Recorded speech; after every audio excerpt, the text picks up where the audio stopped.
My name is Tim, and I am from Lebanon. As he was growing up, we noticed like he wasn't able to crawl, he wasn't able to stand or do the kind of thing that kids do. When he turned 1, we got the diagnosis. It's called SMA, which is Spinal Muscular Atrophy. They said this is like progressing disease, and he'll be lucky if he sees his second birthday. We've actually almost lost him a couple times, and More than a couple times. more than a couple times. And one time he spent in the hospital for 6 months. If it wasn't for our nurses, Yeah. I don't think we'd be here right now.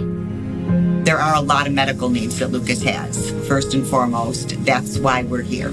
And we do need to be here and be aware that there can be a sudden change at any time. But I think it's also important to remember the little boy in Lucas and try and let that shine and outweigh. To me, that's really important. It's taught me a lot more about computers and video games than I ever thought I'd know. If I ever need a phone repair or computer repair, he's the go-to guy. I asked him who taught him, and he told me that he taught himself with YouTube videos. I'm amazed how good he is. We're so blessed to have Lucas in our life. And we're just glad to be part of the Centria family.